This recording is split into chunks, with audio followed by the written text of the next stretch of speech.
राजस्थान की राजनीति का मिजाज भी जनाब क्या कहिएगा कि जिस तरह इन दिनों मौसम बदल रहा है, ठीक उसी तर्ज पर हमारे हुक्मरानों के बोल भी कुछ तीखे होते जा रहे हैं। अब इसे यूं ही मान लिया जाए कि सत्ताधारी सरकार यानी कि गहलोत सरकार का सियासी राशि चक्र भी लगता है इन दिनों कुछ बिगड़ रहा है। हालांकि चुनाव का मौसम करीब आते देख मुखिया अशोक गहलोत ने लोगों को खुश करने के लिए नए जिलों का ऐलान जरूर किया, लेकिन इस ऐलान के बाद कोई खुश हुआ तो कोई नाराज। हालात ये हो गए कि अब तो अपने ही सरकार के मंत्रियों का गुस्सा भी गहलोत सरकार को झेलना पड़ रहा है। गहलोत सरकार के लिए परेशानी की फहरिस्त का यही अंत नहीं हुआ और इसी बीच धरती के भगवान कहे जाने वाले डॉक्टरों का गुस्सा भी 7वें आसमान पर चढ़ गया। यहाँ भी गहलोत सरकार की शायद सोच यही रही कि राजस्थान के करीब 8 करोड़ आम आवाम को अपनी सेहत की चिंता ना करनी पड़े, लेकिन लोगों की चिंता करना सरकार को ही भारी पड़ गया।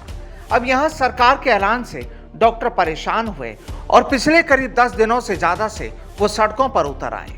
आपको वो तस्वीर भी याद होगी जब राजस्थान में पेपर लीक का मुद्दा उठा था और उसके बाद राजस्थान के युवाओं में गुस्सा बरपा था। अब यूं कहा और माना भी जाता है कि जिस पर सत्ता की जिम्मेदारी होती है उसे पब्लिक का गुस्सा भी झेलना पड़ता है और कुछ यही हालात सूबे की सरकार के भी हो रहे हैं। गैरों की तो क्या बात की जाए, यहाँ तो अब अपनों ने ही तेवर दिखाने शुरू कर दिए। सूबे के मुखिया की एक वो बात तो याद ही होगी जिसमें वे अक्सर ये कहते हैं कि सियासत में जो होता है वो दिखता नहीं और जो दिखता है वो होता नहीं। जनाब, राजस्थान की राजनीति के हालात भी इस वक्त कुछ इसी तर्ज पर है। अब एक तरफ अशोक गहलोत और सचिन पायलट के बीच लंबे वक्त से चली आ रही सियासी तकरार का खात्मा नहीं हो रहा और वहीं आलाकमान से भी नाराज पायलट ने कुछ वो मुद्दे उठा दिए जिनका जवाब शायद किसी के पास नहीं। एक प्रसिद्ध शायर की वो पंक्तियां अक्सर याद आती है जो राजस्थान की सियासत पर भी बिल्कुल फिट बैठती है।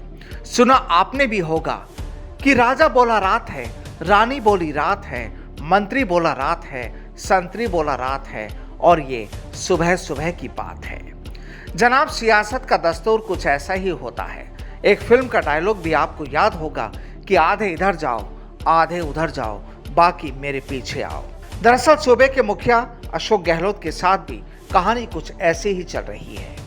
अब जब राजस्थान में विधानसभा के चुनाव का वक्त करीब आ रहा हो, बीजेपी नेताओं ने अपना दमखम दिखाना शुरू कर दिया हो, कुर्सियां वही हैं लेकिन बैठने वालों के नाम बदल दिए हों, झाड़ू वाली आम आदमी पार्टी ने भी राजस्थान में दस्तक दे दी हो, लेकिन सत्ताधारी सरकार और संगठन के हालात आज भी ज्यों के त्यों हैं, तो फिर इस कहानी को कैसे समझा जाए?